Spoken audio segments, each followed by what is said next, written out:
Simple no vale, Nacho, Martín, Darina, ¿qué tal estáis? ¿Qué tal? Bien, Buenas tardes. Hola a todos. buenas.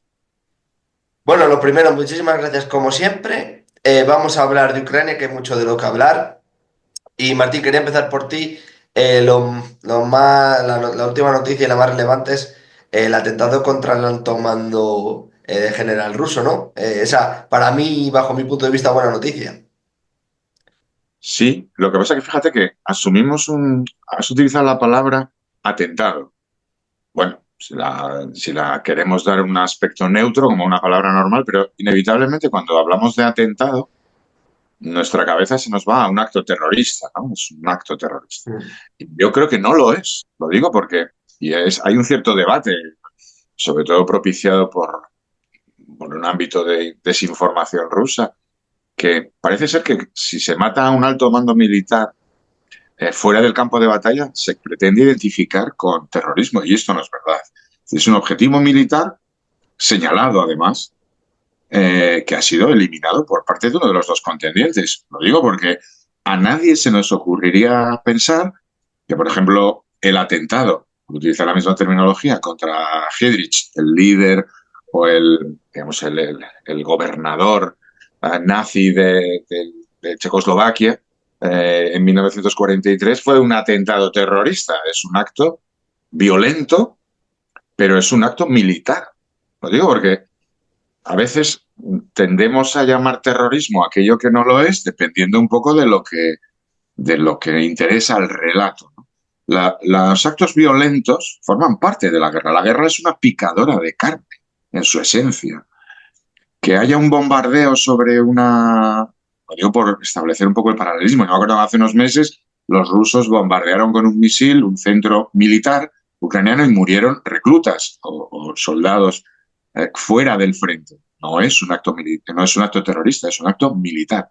Y liquidar mediante una bomba a un general ruso, a todos se nos ocurre que no es un acto terrorista, salvo que queramos jugar con las palabras. Lo digo porque ya bastantes, digamos, crímenes de guerra se producen diariamente por parte de Rusia como para que juguemos con estas palabras, ¿no? Es un acto de guerra dirigido, además perfectamente focalizado, en ese sentido selectivo, contra un militar que además se ha destacado por haber generado todo un discurso sobre los biolabs, el uso de armas químicas en el campo de batalla por su parte. En fin, yo creo que es un acto de guerra sin más y que nos coloca de todas formas en algo que en Europa, en Occidente, no queremos abordar, y es esto, es que la violencia no se limita a unos espacios, al campo de batalla, digamos, el campo de batalla oficial, las trincheras en Donetsk, ¿no? Por eso vemos a soldados ucranianos en Mali, o hemos visto operadores de fuerzas especiales ucranianas en Siria, o hemos visto incursiones dentro de Rusia, o vemos asesinatos selectivos de elementos militares rusos.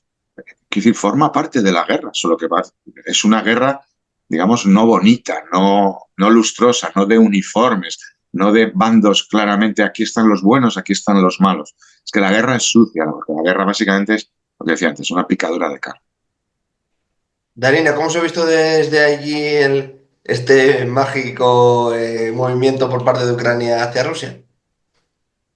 No tengo nada que resaltar, nada del otro mundo. Ucrania en general resalta mucho y en Estados Unidos hay un campo de estudio de los memes en el mundo y Ucrania está en el primer puesto. La reacción del pueblo ucraniano a todo lo que se está pasando y por eso no puedo evitar decir de que es verdad que surgieron muchos memes sobre lo que pasó. Pero es parte de la guerra y la guerra fue iniciada por Rusia, así que son las consecuencias y no tengo nada más que aumentar y más una sonrisa. No puedo decir nada más, la verdad, no tengo más que decir. Son cosas que pasan y que van a seguir pasando. Si hablamos de otra cosa, de lo positivo, ¿no? Que se puede decir, digamos, en esta semana que fue notable en Ucrania, ahora estoy con luz y he estado con luz durante los últimos días de esta semana, gracias a Dios. No tenemos apagones programados, porque todo teníamos programados y en nuestro teléfono nos llegaba un mensaje de que tenemos ahí todo registrado. Ellos ya saben mi casa, todo, entonces me ponían en 25 minutos se apaga la luz por tanto. Y cada mañana los horarios se... Entonces, en esta semana hemos tenido todo como en la normalidad, en lo que cabe, ¿no? Bueno, y vemos que se está normalizando un poco, a pesar de que estamos en invierno, o sea, es donde más se ataca y los últimos ataques eran muy fuertes en las centrales eléctricas. Eso es uno. Para mí muy positivo. Ojo, yo estoy en la capital y claro que depende de las ciudades, es algo general, pero no hay que olvidar que tenemos ciudades fronterizas que ahí ya no hay población civil que debería estar ahí, pero hay gente que sigue, la que no puede evacuar físicamente o por decisión propia, no quieren evacuar, no quieren dejar sus casas y ellos están sin agua, sin calefacción, sin electricidad, sin nada. Y ahí hay gente. Eso es otro. Se habla mucho sobre la catástrofe que sucedió del naufragio del barco y de lo que salió el petróleo. Hay muchos animales afectados, zonas y es algo a gran escala. Yo creo que van a continuar publicando información sobre eso porque ya pasó a otros países. Es decir, vemos consecuencias no solamente para Ucrania en todo lo que está pasando relacionado con Rusia, sino al mundo le llega, de alguna manera u otra. Nacho, A ver, sobre la muerte de Kirov. Primero, no es que cayó o fue ajusticiado, ahí voy a usar la palabra ajusticiado, un miembro más del ejército ruso. Hay 4.800 denuncias de uso de armas químicas presentadas por Ucrania de parte de Rusia. Eh, Se supone que la cloropicrina, lo tengo que leer porque es difícil, el nombre es más largo todavía, la cloropicrina es un agente que mata en 5 minutos. Y esto es lo que está usando Rusia en algunas ocasiones en el frente. Entonces, no es que además Rusia lo esté usando abiertamente porque es signatario del acuerdo contra el uso de las armas químicas. Así que se supone que no debería ni tenerlas ni desarrollarlas. Entonces, esta persona además fue uno de los miembros del departamento que también le entregó la tecnología a Siria para que la use contra la población siria. No estamos hablando de un burócrata, estamos hablando de un criminal de guerra. Vamos a ponerlo en términos de la operación Múnich. Entonces, decir que y acá voy a derivarme a Estados Unidos. Tomar las palabras como, por ejemplo, las de Kellogg, el nuevo enviado del Kremlin ante Trump, para decir que fue un error de Ucrania y que esto perjudica las posibles negociaciones, de alguna manera también es tomar posición. Porque en todo caso, lo que hace Ucrania es usar un scooter en donde Rusia usa misiles Kinzhal. Entonces, si uno tiene que hablar contextualmente, lo que hay es el uso recíproco del mismo método, pero con diferentes medios. Y no se trató de un misil que cayó en una escuela, sino de un scooter que alcanzó a un criminal de guerra. Y cierro con esto, con dos cosas. Primero, en Rusia hay 2 millones de ucranianos, y ucranianos étnicos. Es decir, desde la muerte de la hija de Dugin se sabe que hay una población inmensa de ucranianos Pero esto también es una cachetada a Putin, que es un hombre de la KGB que se supone que es especialista en inteligencia interna. No Y pueden todo el proteger, gobierno ruso. exacto, no pueden proteger a sus propios jerarcas, con lo cual tiene un efecto mucho mayor que la muerte de un general, y es demostrarle que dentro de su territorio hay partisanos, más allá de las operaciones, y si lo ponemos en el contexto correcto, no olvidemos que esta misma semana se destruyó un tren ruso cargado con combustible, que en las zonas ocupadas la eliminación de colaboracionistas y de generales y de otro tipo de militares es parte corriente, y esto es parte de la guerra. Y ahora sí cierro con esto. Lo de Kellogg, yo lo citaba en un tuit. Sí, es cierto, es tremendo, ¿no? Las reglas de la guerra.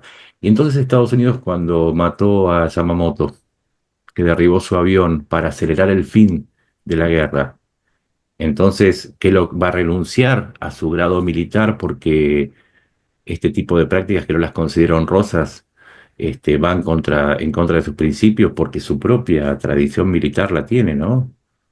¿O acaso no hubo de parte de los aliados una serie de conspiraciones? La captura de Mussolini, por ejemplo, fue propiciada por el uso de partisanos.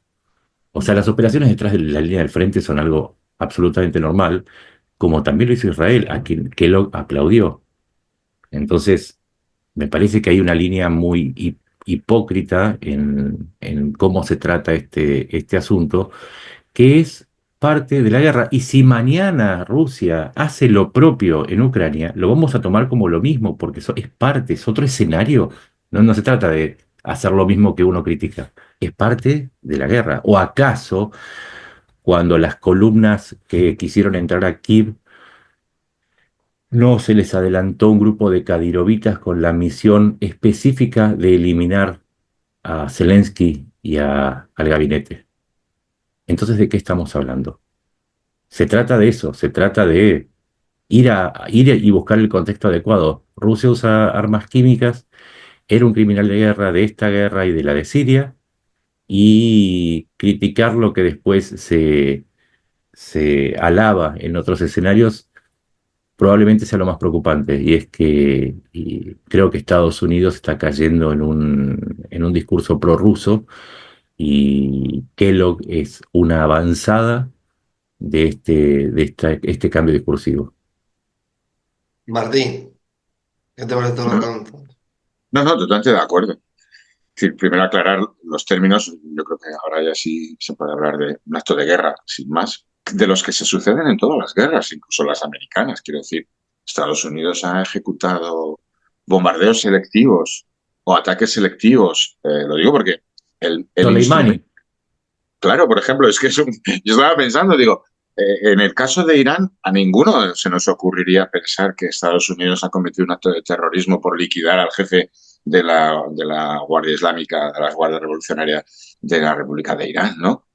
Y es que es un hecho sustancial. Luego, que cambia el sistema, claro, es que si Ucrania tuviera pues F-35 y misiles con alcance de 200 kilómetros y una precisión de 2 metros, no tendría que utilizar un monopatín. Israel no utiliza monopatines, utiliza Vipers.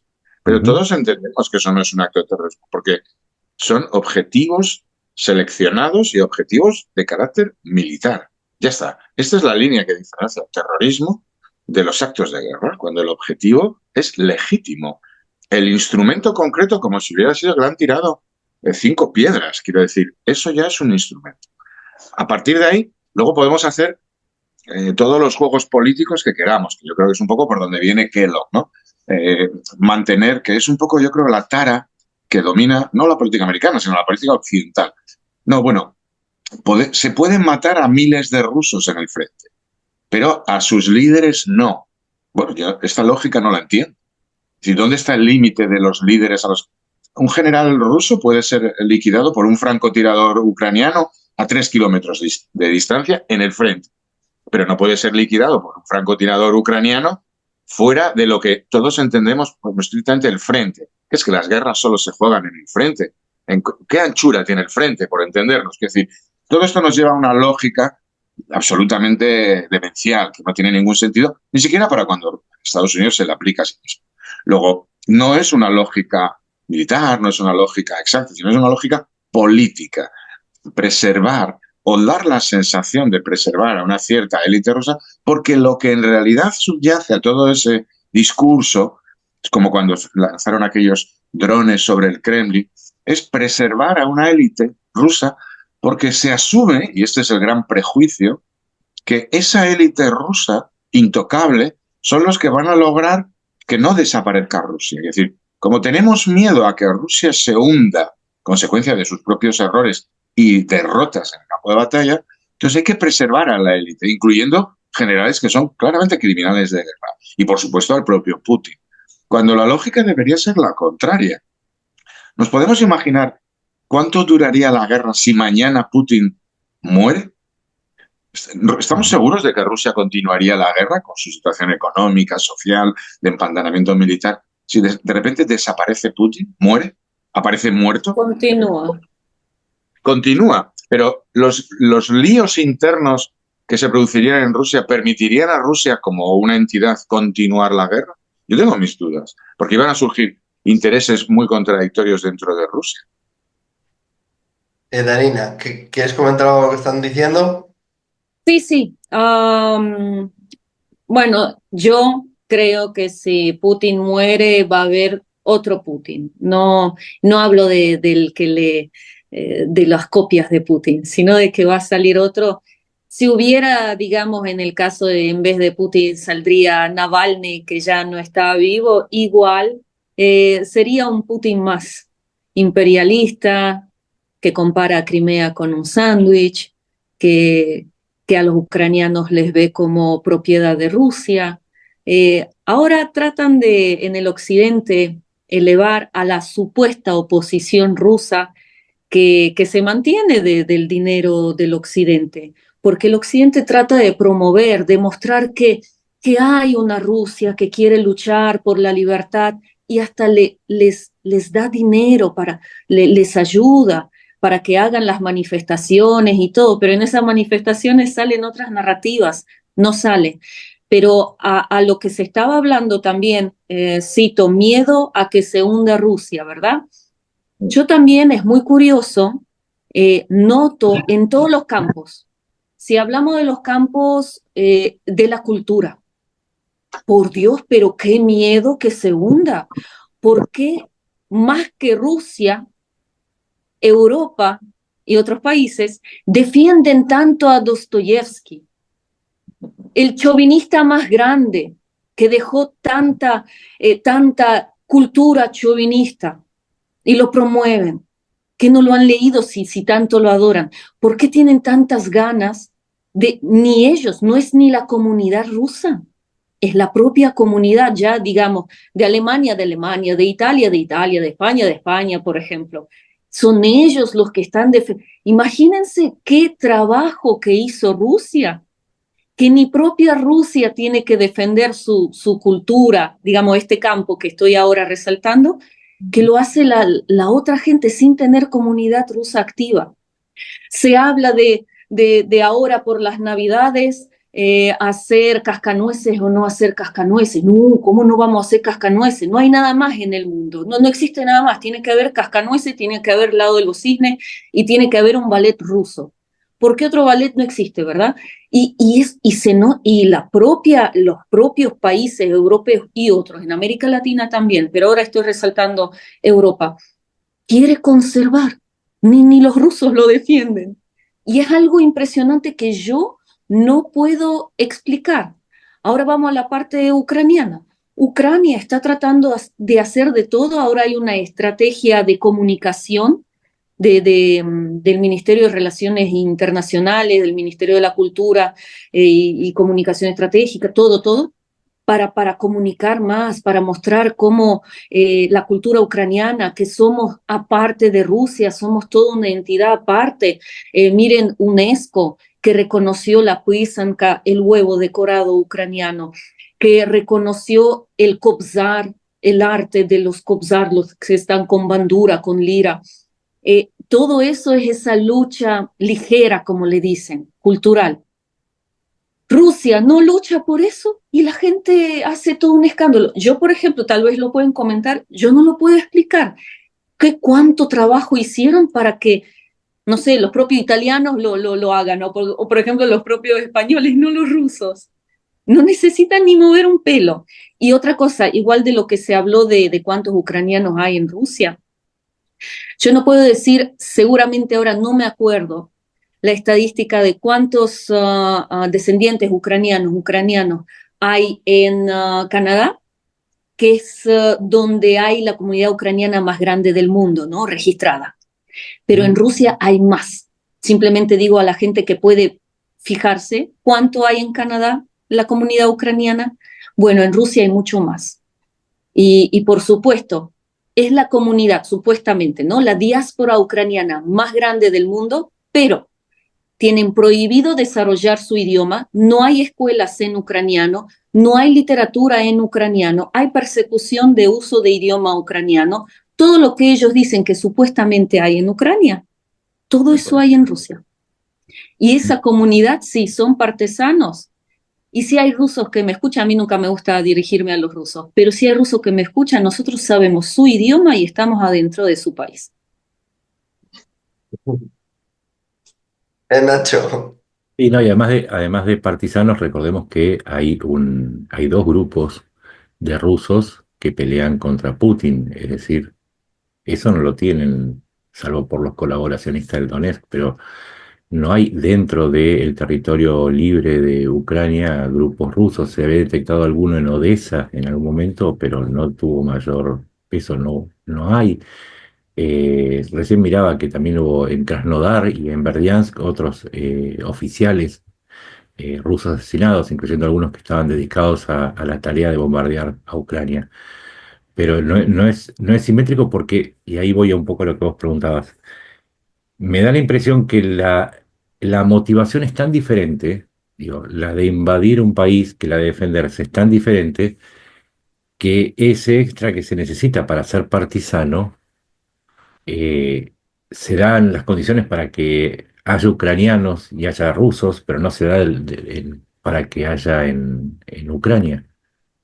Y probablemente esto sea ayudado porque entre la lucha entre el SBU ruso y el GRU ucraniano, ¿no? Los servicios secretos, se está dando la misma situación que hay en el frente, que es una cuestión de diferencia de eficiencias. Y es ahí donde Ucrania es capaz de detectar redes rusas en su territorio y Putin, insisto, está ante una humillación y yo le agregaría otro factor más. Dentro de los apoyos de Putin hay una promesa de protección o si se quiere de impunidad. Este es el otro mensaje con la muerte de Krylov. Ojo con lo que hacen con Ucrania, porque la solución Mossad está en marcha y no se sabe a quién le va a tocar ahora. Y si Putin no los puede proteger, eso orada, no de manera definitoria, ni tampoco hay que hacer una enormidad de esto, pero le agrega un motivo a aquellos que colaboran con la masacre de ucranianos para repensarla y ver si si ese camino realmente está protegido o Putin puede ser un guardaespaldas efectivo para ellos si este tipo de represalias sigue adelante. Todo va sumando, es como cuando un dron llega a una refinería y vos decís, bueno, está bien, Rusia tiene 40 más. De a poquito se va reduciendo la producción.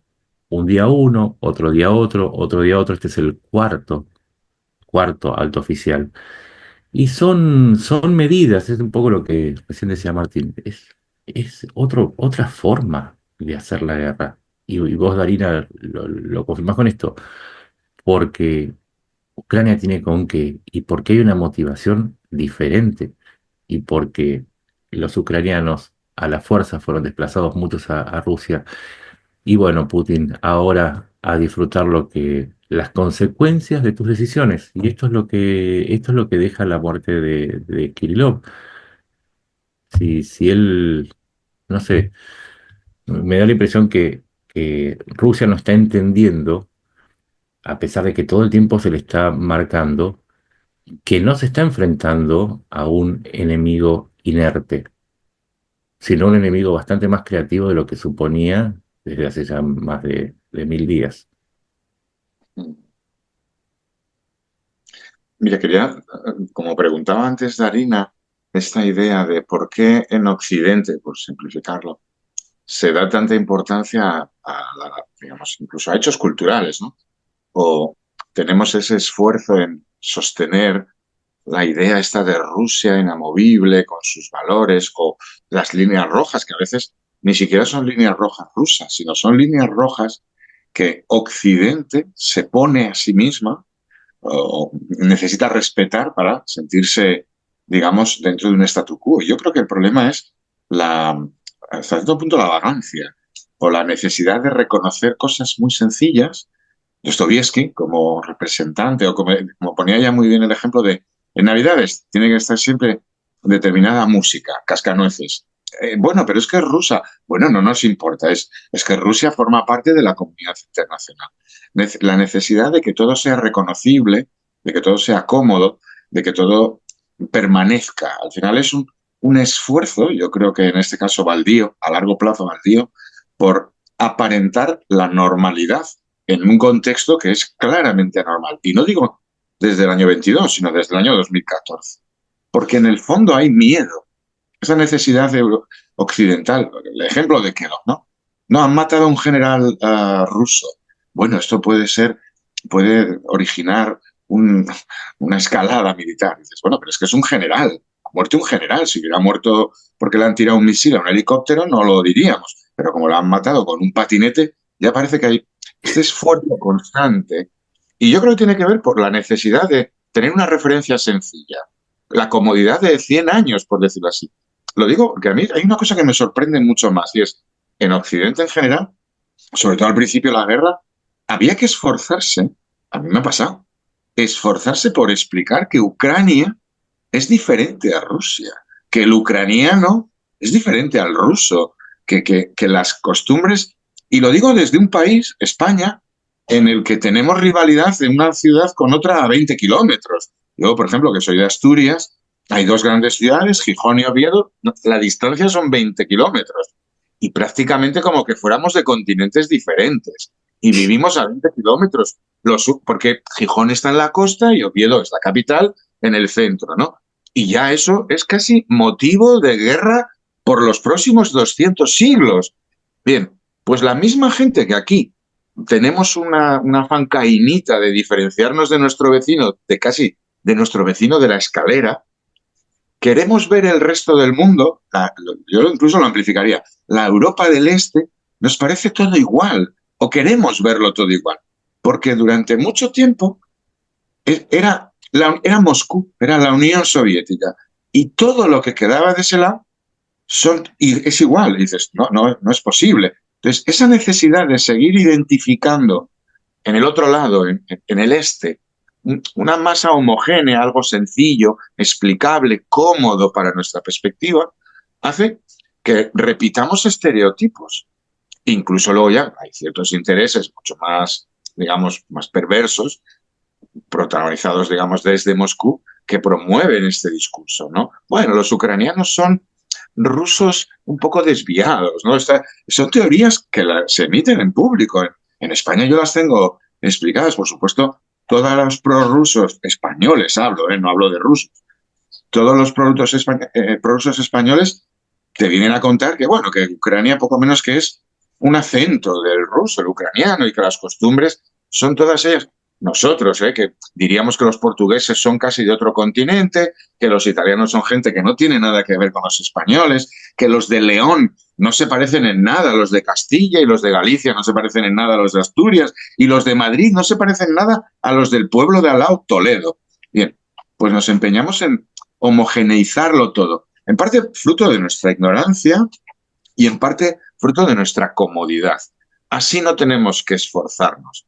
Lo que pasa es que eso tiene sus consecuencias. Por eso es muy importante la labor esta de pica diaria de explicar los ucranianos también viven en Rusia, los ucranianos somos comunidades diferentes. Dentro de Ucrania hay mucha, digamos, variedad, hay mucha pluralidad, son sociedades democráticas.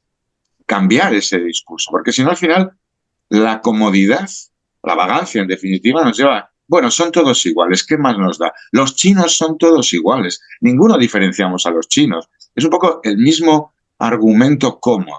Los rusos diferencian a los chinos. Y además hay algo de contracultura, ¿no? Mi abuelo era dirigente comunista y por lo tanto muy vinculado a la Unión Soviética y parte de su tarea, y ¿no? Todavía recuerdo los libros y revistas que él repartía, porque era parte de su tarea, llevar adelante todo lo que tiene que ver con la cultura rusa, que a su vez la cultura rusa es la cultura de los eslavos, pero no de todos los eslavos, sino de los eslavos de la zona del eje de San Petersburgo y Moscú, y no solamente del eje de San Petersburgo y Moscú, sino de cierta clase dominante dentro de ese eje, y por lo tanto es solamente una parte. Es como decir, el tango se identifica con Argentina. No, bueno, deberían escuchar la música de otros lugares, no sé, el folclore es totalmente diferente, pero por eso lo identifica con Argentina. Y entonces también estaba eso, pero hay cierto gusto, y tiene que ver con la ideología, en presentarse como si vos estás viendo películas de cowboys, yo estoy leyendo obras de Tolstoy.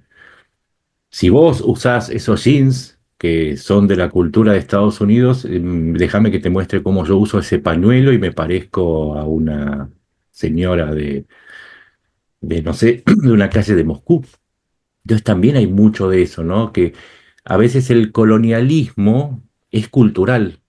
Entonces está el colonialismo y el anticolonialismo, que muchas veces no se sabe porque es un juego casi dialéctico entre yo soy esto, yo me defino no solamente por mis deseos y aspiraciones de ese modelo, sino también por mi rechazo hacia el modelo opuesto. Y eso puede hacer que yo adopte determinadas características por el mero hecho, mira, ahí me sale la dislexia, por el mero hecho de expresar una oposición. Y es así como terminamos, no sé, teniendo eh, tailandeses que bailan como Elvis Presley, pero también eh, occidentales que se visten como si fueran monjes budistas, pero también es ese juego de la identificación y la oposición.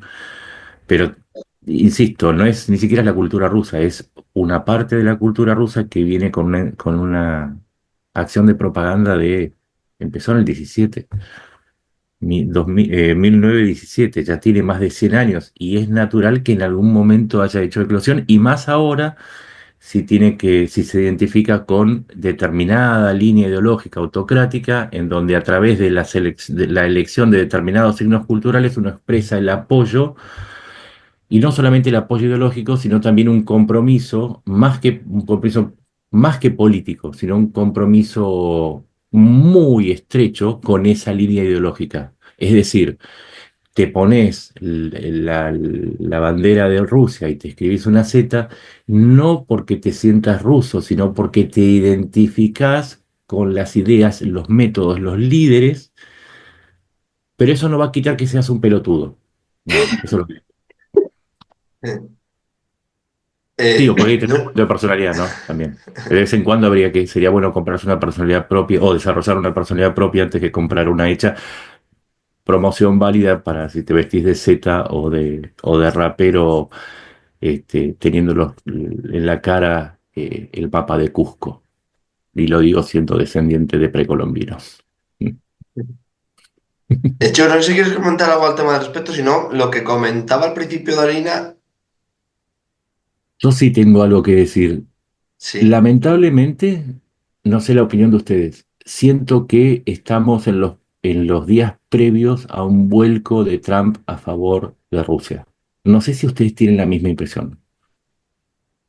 Martín. Yo no, pero, a ver, no, pero porque no soy un seguidor detallado de la política americana, en primer lugar, y porque el personaje Trump y todo lo que lo rodea me parece tan imprevisible que casi Ujú. me planteo, lo digo casi como en mi crítica, ¿eh? No me esfuerzo porque no sé por dónde va a salir, no tengo ni idea. Lo digo porque, Es mala tarea predecir en este caso, sí. claro, entonces, prefiero basarme en los hechos de lo que veo, digamos, en el día a día, porque lanzar teoría, no tengo datos. Es decir, es que puedo tener, o mejor dicho, tengo datos que abonarían unas posturas, exactamente la que acaba de decir Nacho, y su contraria. Es que no tengo ni idea realmente. Entonces, mira, cuando vaya mostrando la patita, iremos viendo. Es un poco mi posición en este caso, ¿eh? No, yo igual, cuando es un político muy populista, extremadamente, ¿verdad? Eso pasa en casi todos los países, pero acá estamos hablando de un líder y hablamos de un país del que propiamente Ucrania depende mucho y en general el sistema global, ¿no? Y por eso hay tanta atención, pero yo igual, o sea, yo quiero ver qué es lo que pasa más que ahora que todo el juego político, aquí se puso corbata amarilla y estaba de azul, acá ya está algo medio con Rus, y es una adivinanza. Yo creo que acá solamente esas bolas de bruja que hay para hacer predicciones y todo eso. De lo demás no va a servir y además me parece que todos los que hacen análisis político, analítico, todo eso, es la peor tarea es predecir algo relacionado con Trump porque van a salir mal después y no van a querer ver sus videos. Por No, yo, eso, yo sí, coincido que, no, ojo, que lo que estoy diciendo es por las señales que, a ver, sí, Mike Johnson dijo que ante una propuesta concreta de Biden para reforzar el presupuesto de ayuda militar a Ucrania, es decir, además de los 61.000 millones que hubiese otros, creo que eran 7.200 millones más para cuestiones que no habían sido previstas en el anterior presupuesto. Dijo que no lo iba a aprobar. En segundo lugar, Kellogg está tomando posiciones claramente a favor del discurso ruso en el sentido de que Ucrania debe ceder territorio. No necesariamente está diciendo que lo debe hacer definitivamente, sino que tiene que renunciar a futuras acciones militares y que solamente tiene que resolverlo a través de la diplomacia.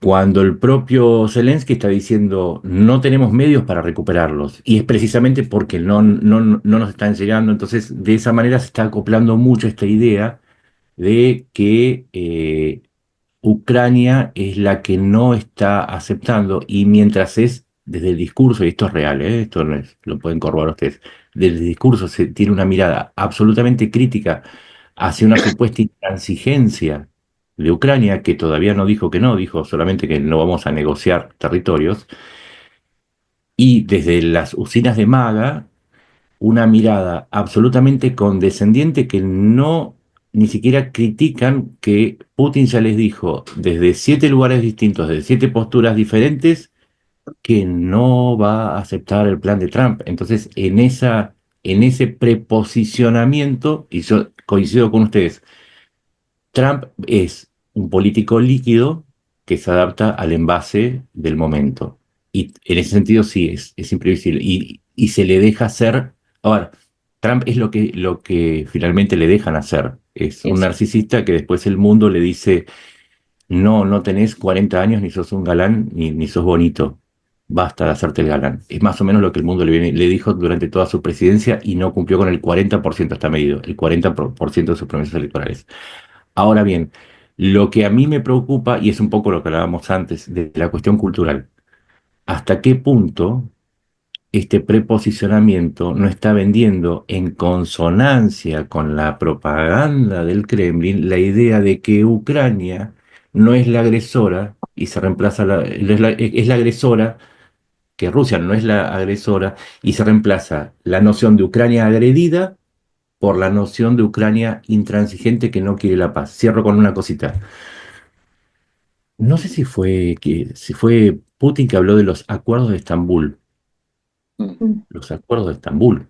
Supuestamente hubo una negociación, y esto lo manejó la propaganda rusa, en donde al principio de la guerra la propuesta de Erdogan para hacer un alto el fuego había sido rechazada por Ucrania a instancias de Boris Yeltsin, que le dijo que más o menos le iba a agarrar.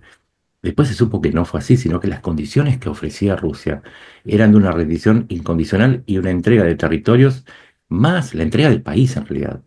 Entonces, eso es lo que me preocupa. Preocupa. Este preposicionamiento está actuando sobre la cultura sobre los mensajes y está construyendo una imagen, un mensaje hegemónico, si se quiere. Yo sé que parezco de izquierda diciendo, usando la palabra hegemónico, van a decir que soy progre y que soy woke.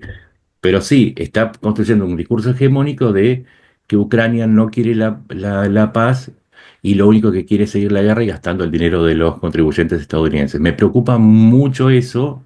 No, o sea, digo, desde el punto de vista analítico me preocupa, porque se está imponiendo. O está midiendo hasta dónde llego, hasta dónde puedo, hasta dónde me permite mi público. Yo creo que también está midiendo antes de su mandato a dónde sí, a dónde no, porque al final sí va a ser lo que más quiere ese pueblo. Por eso yo creo que Ucrania no simplemente de manera diplomática tiene que trabajar con Trump, sino tiene que trabajar con el pueblo, con la parte electoral de Trump. Ujú. Sí, el problema está en que estas definiciones, el imponer de determinadas visiones, operan sobre el apoyo, sobre la opinión pública, que en definitiva es la que va a nuestros políticos en Occidente se miden a partir de las encuestas.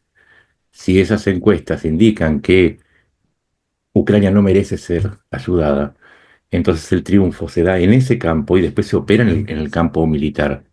Y siempre estuvo esa guerra y lo venimos diciendo hace mucho tiempo. No es solamente una batalla por tener la razón. En la opinión pública se empiezan a definir los apoyos materiales y después la cantidad de bombas o si llegan o no al frente. Eso es lo que quiero marcar con respecto a lo de Trump. Y que si están coincidiendo las propagandas de Rusia y de MAGA, alerta, porque en definitiva Trump hace lo que le dejan hacer, pero los primeros que le dejan hacer o no, porque Estados Unidos es una república todavía, son sus propios legisladores. Y si MAGA controla el discurso de los legisladores, controlará el Congreso, y si controla el Congreso, obligará o no a Putin a actuar a Trump, perdón, a Trump a actuar de una manera determinada o no. Insisto, yo lo vengo analizando y lo vengo siguiendo hace tiempo porque me parece que la guerra también se está definiendo por esos lados, ¿eh? Ujú. No sé si quieres añadir algo más, si no lo que quería, para terminar, si Como queréis, analista digo, que dejemos acá, nos vemos en la próxima sesión. Ah, no, mentira. no se ha hablado casi lo del Mar Negro que decía al principio Danilo, me parece una de las catástrofes naturales más grandes de los últimos años. Va a ser bestial lo que está sucediendo. No sé quién quiere iniciarse en este tema. A ver, Bueno, 200 barcos de la flota negra circulan, Ujú. le generan a Rusia 648 millones de dólares de ganancias. Eso es lo que se calcula. La fuente creo que es Lloyds, si no me acuerdo mal. Esos 200 barcos circulan sin control y sin seguros. Siempre bajemos del discurso a las consecuencias prácticas. La catástrofe ecológica hoy es más difícil de combatir porque no hay dinero. Si esos barcos hubiesen estado en blanco, digamos, hubiesen sido legales, tendrían un seguro y ese seguro hubiese cubierto la limpieza de las playas, la limpieza del lecho, que es carísimo, pero como no lo tienen porque es petróleo de contrabando para evadir las sanciones, entonces Rusia ahora tendrá que responder a una catástrofe ecológica sin dinero y con mucho más tiempo, aumentando el daño ambiental. Y todos nos preguntamos, Greta Thunberg, ¿dónde ¿dónde está? diablo está? Shame on you. Martín, Martín, Sí, no, yo creo que ese es el análisis. Lo que nos demuestra es decir, un accidente puede ocurrir, pero han sido tres petroleros, ¿eh? Son tres barcos en una tormenta en 2 días, lo que nos demuestra el estado primero de la flota y luego el estado de la economía rusa. Lo digo porque esto, que sería una catástrofe, todos lo entendemos, una catástrofe ecológica, etcétera, ha despertado cero respuestas a nivel internacional y cero respuestas en Rusia. Hoy Putin ha hecho su aló presidente anual en su televisión, ha presumido, casi jugando a, a hacer una competición de misiles con Estados Unidos. Quiero decir, se comporta como un niño malcriado, literalmente, mientras tapa todos estos desastres de su país, de su gestión, que no es que llegó al poder antes de ayer, lo digo porque es su país, su modelo de sociedad y la sociedad que les está dejando a sus ciudadanos. Bueno, para mí es un desastre completo, un fracaso completo como gobernante. Pero es que él se ha metido en una aventura y se ha empecinado en ese desastre. Entonces, bueno, más tarde, más temprano, le va a alcanzar su destino. Esto es inevitable. La sucesión de desastres que nos rodean no va a menos, va a más. Pero claro, es que su país cada vez es más pobre, cada vez está más agarrotado por una guerra que él podría parar mañana. Pero como es incapaz, vive ya en una dinámica en la que la propia guerra alimenta o sostiene el país a costa de todo lo demás, bueno, hasta que haga crack. Yo creo que nos dirigimos más a un futuro de un crack ruso que de un alto el fuego. Y yo creo que a medida que pasan los meses y a medida que se suceden todos estos pequeños datos, esos barcos que navegan sin seguro, que naufragan todos en el mismo territorio, que es una catástrofe ecológica para toda la humanidad, pero es más catástrofe ecológica para Rusia que para, no sé, que para Chile, por decirlo así. ¿Mm? Pero Sí, eso puede es lo que aportar se... mucho a la extinción del pingüino putinesco. Claro, es decir, al final es, no debo decir que es problema de Rusia, en este caso es el mar, pero es que mañana va a haber otra catástrofe que afecte pues, al metro de Moscú o a cualquiera, caerán 2 aviones, más tarde, más temprano, vamos a ver caer aviones comerciales porque por falta de mantenimiento, piezas y asistencia, fruto de las sanciones, van a caer y morirán 200 pasajeros y entonces llorarán. Pero es que eso es una parte más de todo es del conjunto en el que se ha metido Rusia o Putin ha metido a Rusia. Pero si los rusos no son capaces de salir a enfrentar eso, es que están de acuerdo. Luego, yo si digo la verdad, pues tendrán que aprenderlo por la vía dura, ¿no? El que no aprende las lecciones por la vía sencilla las tiene que aprender con sangre. Bueno, pues los rusos tendrán que aprender de desgracia en desgracia y de desastre en desastre a dónde les lleva todo. Fíjate cómo todo se relaciona. Darina preguntaba por qué la cultura rusa sigue tan presente y el cascanueces. Y vos fíjate que si un avión ucraniano cayese al mar, dirían, esa mancha de petróleo va a matar a 23 familias de peces. ¿Sí? Y los que adoran el cascanueces no rompieron las bolas con este desastre ecológico. Ninguna no hablemos de Greenpeace, no hablemos de ninguna de estas organizaciones que están tan activas en Occidente. Ahí tenés otra demostración de cómo la propaganda, y en esto hay que decirlo, los rusos son buenísimos. No hacen buenos tanques, se estrellan en la luna, se tienen que ir de Siria, todo lo que vos quieras, pero en tema de propaganda son Porque es buenos y son muy mucho. especiales. No son creativos, pero es mucho. Y ya parece Claro. verdad. Ujú. Bueno, pero ahí tenés. ¿Dónde está Greenpeace? ¿Dónde está Greta? Bueno, pero es el cascanueces y los rompehuevos. Es verdad. La verdad que toda esa consecuencia, los cascanueces que estamos diciendo y todo, realmente esa mancha, vamos a decir, porque es una catástrofe lo que sucedió y no es que, no es solamente para Rusia, eso ya llegó a otros países, pero no hablamos solamente de lo que deja el petróleo, digamos las aves migran. O sea, estamos hablando de aves no solamente de una localidad, sino en general. Es una catástrofe fuerte, pero gracias a eso de que quieren seguir haciendo negocio con Rusia, sus manos quedan manchadas. Ahora está de manera clara dibujada y esas manchas le pertenecen a esos países que hacen negocios por debajo. Y hablamos también de Europa. ¿Quieren hablar de América Latina? Panamá, ¿cuántos barcos envía a, que es Novorossiysk, que tienen ahí un puerto? Y va hasta allá, se carga de petróleo y sus análogos y lo lleva a Europa y no hay ningún problema. Sí, no llega al puerto, lo descarga un poco antes, pero es lo que hacen. ¿Cómo es posible? Pero no, ahí está.